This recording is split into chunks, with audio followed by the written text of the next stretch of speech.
7 सितंबर 2023 कृष्ण जन्माष्टमी के दिन घर के इन दो कोनों में रख दें।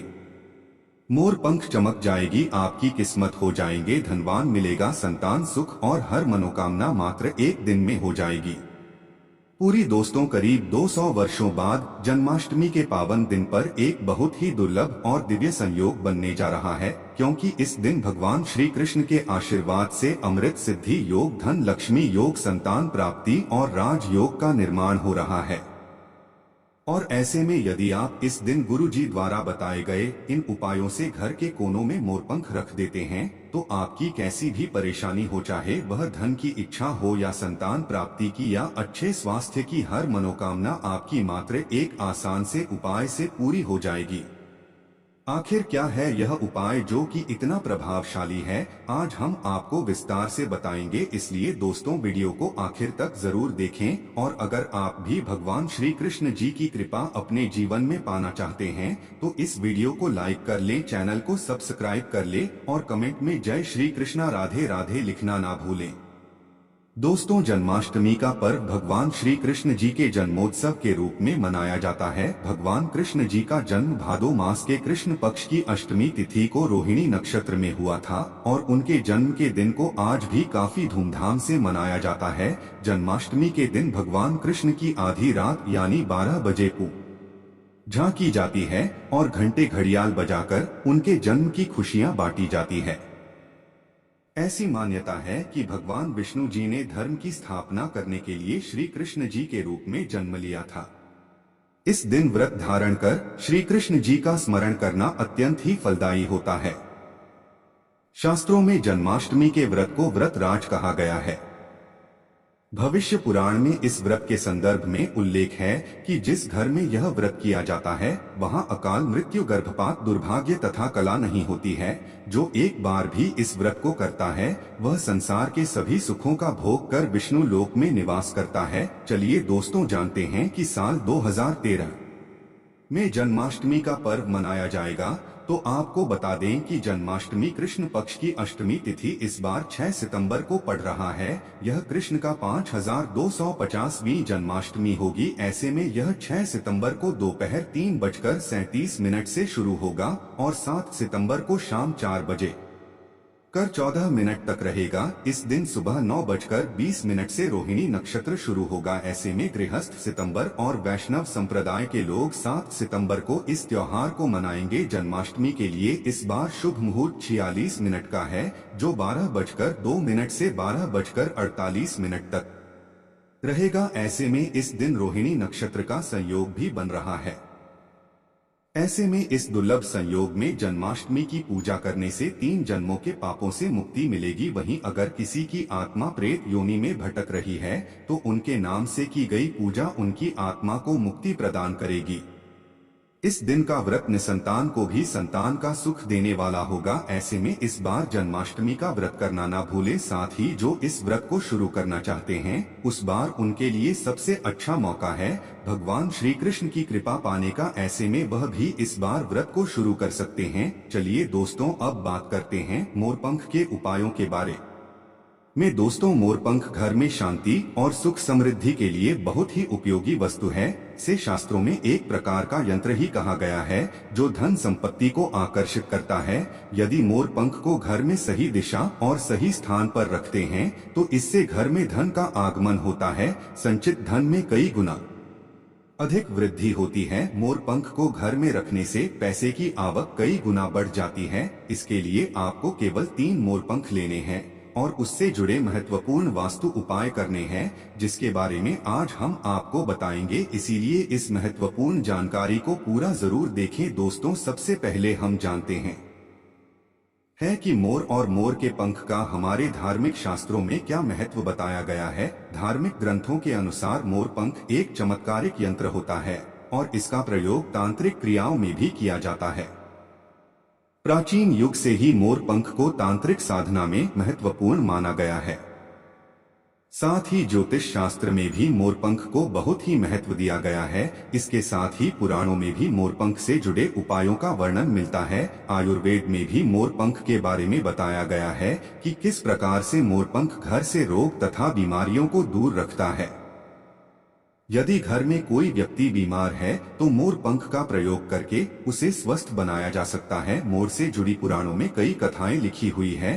पक्षी शास्त्र में मोर से जुड़ी एक कथा का वर्णन मिलता है। प्राचीन युग में संध्या नाम का एक असुर हुआ करता था। वह बहुत ही शक्तिशाली और बड़ा तपस्वी था। गुरु शुक्राचार्य विद्या प्राप्त करके संध्या नाम का अशुभ देवताओं को अपना शत्रु मानने लगा था। उसने ब्रह्मदेव और भगवान शिव से वरदान प्राप्त किया और बहुत अधिक शक्तिशाली बन गया। उसके बाद उसने स्वर्ग पर आक्रमण किया और कई देवताओं को बंदी बना लिया। लेकिन कुछ असुर को पराजित करने के लिए देवताओं ने एक योजना बनाई और उसके लिए उन्होंने मोर की सहायता ली।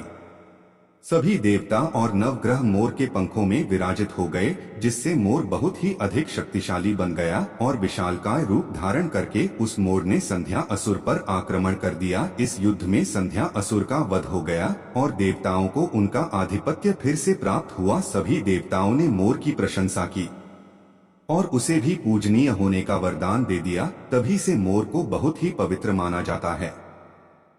जिस स्थान पर भी मोरपंख होता है वहां पर 9 ग्रहों का अशुभ प्रभाव नहीं पड़ता है। दोस्तों, केवल और ऋषि मुनि और देवता ही नहीं बल्कि भगवान श्री कृष्ण भी मोर की प्रशंसा करते हैं। भगवान श्री कृष्ण ने मोर की श्रेष्ठता का वर्णन किया है और उन्होंने मोर के पंख को अपने मुकुट में धारण करके मोर के श्रेष्ठ होने का प्रमाण भी दिया है। मोर पंख के बिना भगवान कृष्ण कहीं पर भी नहीं जाते हैं। श्री कृष्ण कहते हैं, मोर शांति और प्रेम का प्रतीक है। मोर सुख समृद्धि का भी प्रतीक है। मोर का पंख मनुष्य की हर प्रकार की नकारात्मक शक्ति से रक्षा करता है। केवल हिंदू धर्म में ही नहीं बल्कि दुनिया के सभी धर्मों में मोर को विशेष महत्व दिया गया है। प्राचीन लोग मोर पंख की अद्भुत शक्ति के बारे में जानते थे, इसीलिए सभी धर्मों के ग्रंथों में मोर को महत्वपूर्ण स्थान दिया गया है। हिंदू धर्म में मोर को धन की देवी माँ लक्ष्मी, विद्या की देवी सरस्वती, भगवान श्री गणेश, हनुमान जी तथा कार्तिकेय जी से भी जोड़कर देखा जाता है। माँ लक्ष्मी को सुख समृद्धि और संपन्नता की देवी माना जाता है। मोर पंख का प्रयोग करके माँ लक्ष्मी को प्रसन्न किया जा सकता है और सुख संपदा को प्राप्त किया जा सकता है। यदि मोर पंख के साथ आप अपने घर में बांसुरी रखते हैं तो इससे परिवार में प्रेम और सौहार्द बना रहता है। दोस्तों, हमारा घर एक मंदिर की तरह होता है।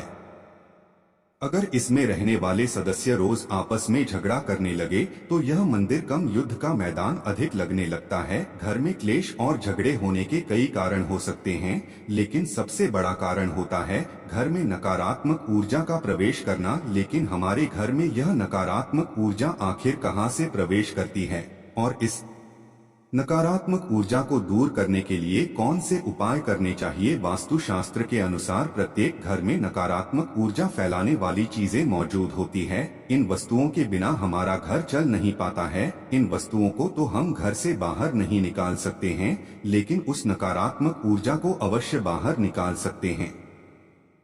इसके लिए हमें मोर पंख का प्रयोग करना चाहिए। इसके लिए मोर के पंखों को आप अपने घर पर खूब जोर जोर से हवा में हिलाएं। इससे आपके घर की जितनी भी नकारात्मक ऊर्जा है वह आपके घर से बाहर हो जाएगी। यदि रोज सुबह पूजा के बाद आप ऐसा करते हैं तो आपके घर की सारी नकारात्मक ऊर्जा घर से बाहर चली जाएगी और आपके घर में सुख शांति बनी रहेगी।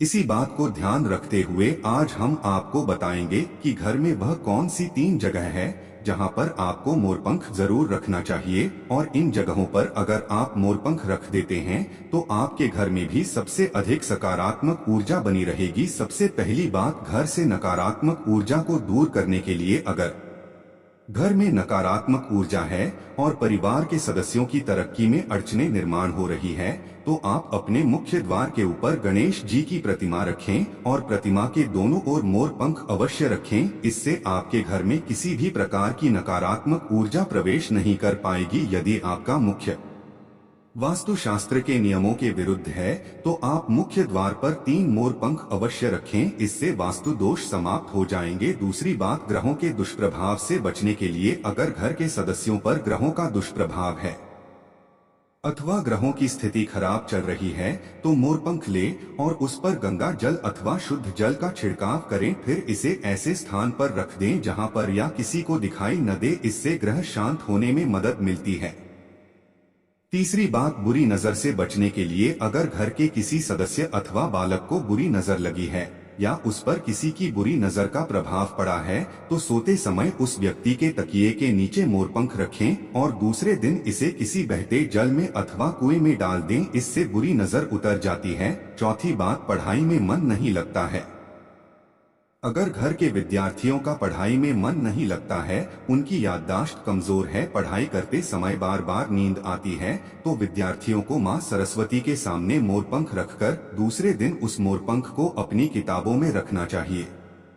से विद्यार्थियों में एकाग्रता बढ़ेगी और मां सरस्वती की कृपा बनी रहेगी। 5 उपाय। दोस्त, शत्रु से छुटकारा पाने के लिए अगर कोई शत्रु जानबूझकर आपको परेशान कर रहा है और बार बार आपको नुकसान पहुंचाने का प्रयास करता है तो मंगलवार के दिन हनुमान जी के मस्तक का सिंदूर मोरपंख पर लगाएं और वह के समय बिना नहाए ही इसे बहते हुए जल प्रवाह में अथवा कुएं में डाल दें, इससे शत्रु से छुटकारा मिलता है। छठी बार, मनवांछित फल प्राप्ति के लिए अगर मन की कोई इच्छा अधूरी है, कई दिनों तक कोशिश करने के पश्चात भी मनवांछित फल प्राप्त नहीं होता है, कार्यों में बार बार रुकावट आ रही है, तो आप राधा कृष्ण के मंदिर में जाकर भगवान श्री कृष्ण को मोरपंख चढ़ाएं अथवा घर में ही श्री कृष्ण की मूर्ति पर मोरपंख लगाएं और अपनी इच्छा उनके सामने प्रकट करें। साथ भी यह बात, अगर पति पत्नी के बीच तनाव हो, अगर घर के अंदर क्लेश है, पति पत्नी के बीच बार बार झगड़े होते हैं, आपसी प्रेम कम होने लगा है, तो उनके बेडरूम में दक्षिण पूर्व की दिशा में मोरपंख रख देना चाहिए। इससे दोनों के बीच में प्रेम बढ़ेगा और आपसी मनमुटाव कम होगा। अथवा उपाय, धन में वृद्धि के लिए अगर धन की कमी है, अचानक धन खर्च हो जाता है, तो घर में तिजोरी अवश्य बनाएं। तिजोरी रखते समय ध्यान रहे तिजोरी को पश्चिम की दीवार पर सटाकर रखें और उसका मुख पूर्व दिशा की ओर हो, इससे देवराज की कृपा दृष्टि बनी रहेगी। साथ ही महालक्ष्मी की पूजा में मोरपंख रखकर उसे तिजोरी में रखें, इससे घर में सुख समृद्धि आती है और धन की कमी महसूस नहीं होती है। यदि धन की समस्या आ रही है तो घर के अग्निकोण में अर्थात दक्षिण पूर्व दिशा में अपनी कमर से ऊपर कंधे की ऊंचाई पर 2 मोरपंख शुक्ल पक्ष में लगाएं, जल्दी ही धन प्राप्ति के नए अवसर प्राप्त होने लगेंगे। 9वां उपाय, आप किसी भी शुभ दिन मोर का पंख लेकर घर के किसी ऐसे स्थान पर रखें जहां पर आने जाने वाले लोगों की नजर सबसे ज्यादा पड़ती है। असल में मोर का पंख नकारात्मक ऊर्जा को अवशोषित करता है, इसलिए आपको इसको ऐसे स्थान पर लगाना चाहिए जहां ये सभी को नजर आए। मोर के पंख का यह उपाय न सिर्फ आपको बल्कि आपके घर के सदस्यों के जीवन में भी सुख और समृद्धि जरूर लेकर आएगा। तो दोस्तों, इस प्रकार से मोर पंख का प्रयोग करके आप अपने जीवन में सुख समृद्धि ला सकते हैं। इसी के साथ दोस्तों, जन्माष्टमी के दिन आपको इन उपायों के साथ साथ जन्मांत में व्रत कथा भी सुनी और सुनानी चाहिए, जिससे आपके सभी पाप धुल जाते हैं और आपकी हर मनोकामना पूरी हो जाती है। तो आइए शुरू करते हैं जन्माष्टमी व्रत कथा। स्कंद पुराण के मुताबिक द्वापर युग की बात है। उन दिनों मथुरा में उग्रसेन नाम के राजा हुए, लेकिन स्वभाव से सीधे साधे थे। यही वजह थी कि उनके पुत्र कंस ने ही उनका राज्य हड़प लिया और स्वयं मथुरा का राजा बन बैठा। कंस की एक बहन थी जिनका नाम था देवकी। कंसोल से बहुत स्नेह करता था। देवकी का विवाह वसुदेव से तय हुआ तो विवाह संपन्न होने के बाद कंस स्वयं ही रात हाकते हुए बहन को ससुराल छोड़ने के लिए रवाना हुआ। स्कंद पुराण के अनुसार जब वह बहन को छोड़ने के लिए जा रहे थे, तभी एक आकाशवाणी हुई कि जिस बहन को वह इतने प्रेम से विदा करने स्वयं ही जा रहा है, उसी बहन का 8वां पुत्र तेरा सहार करेगा। यह सुनते ही कंस क्रोधित हो गया और देवकी और वसुदेव को मारने के लिए जैसे ही आगे बढ़ा, तभी वसुदेव ने कहा कि वह देवकी को कोई नुकसान न पहुंचाए, वह स्वयं ही देवकी की 8वीं संतान कंस को सौंप देगा। इसके बाद कंस ने वसुदेव और देवकी को मारने के बजाय कारागार में डाल दिया। कारागार में ही देवकी ने 7 संतानों को जन्म दिया और कंस ने सभी को एक एक करके मार दिया। इसके बाद जैसे ही देवकी फिर से गर्भवती हुई, तभी कंस ने कारागार का पहरा और भी कड़ा कर दिया। तब भाद्रपद माह के कृष्ण पक्ष की अष्टमी को रोहिणी नक्षत्र में कन्हैया का जन्म हुआ। तभी श्री विष्णु ने वासुदेव को दर्शन देकर कहा कि वह स्वयं ही उनके पुत्र के रूप में जन्म में है। उन्होंने यह भी कहा कि वसुदेव जी उन्हें वृंदावन में अपने मित्र नंद बाबा के घर पर छोड़ आए और यशोदा जी के गर्भ से जिस कन्या का जन्म हुआ है उसे कारागार में ले आए। यशोदा जी के गर्भ से जन्म कन्या कोई और नहीं बल्कि स्वयं आया थी। ये सब कुछ सुनने के बाद वसुदेव जी ने वैसा ही किया। वसुदेव जी ने जैसे ही कन्हैया को अपनी गोद में उठाया, कारागार के ताले खुद ही खुल गए। पहरेदार अपने आप ही नींद के आगोश में आ गए। फिर वसुदेव जी कन्हैया को टोकरी में रखकर वृंदावन की ओर चले। कहते हैं कि उस समय यमुना जी पूरे उफान पर थी। तब वसुदेव जी महाराज ने टोकरी को सिर पर रखा और यमुना जी को पार करके नंद बाबा के घर पहुँचे। वहाँ कन्हैया को यशोदा जी के साथ पास रखकर कन्या को लेकर मथुरा वापस लौट आए। स्कंद पुराण के मुताबिक जब कंस को देवकी की 8वीं संतान के बारे में पता चला तो वह कारागार पहुँचा। वहाँ उसने देखा कि 8वीं संतान हम तो कन्या है। फिर भी वह उसे जमीन पर पटकने ही लगा कि वह माया रूपी कन्या आसमान में पहुंचकर बोली कि अरे मूर्ख, मुझे मारने से कुछ नहीं होगा। तेरा काल तो पहले से ही वृंदावन पहुंच चुका है और वह जल्दी ही तेरा अंत करेगा। इसके बाद कंस ने वृंदावन में जन्मे नवजातों का पता लगाया। जब यशोदा के लाला का पता चला तो उसे मारने के लिए कई प्रयास किए, कई राक्षसों को भी भेजा, लेकिन कोई भी उस बालक का बाल भी बांका नहीं कर पाया। तो कंस को यह एहसास हो गया कि नंद बाबा का बालक ही वसुदेव देवकी की 8वीं संतान है।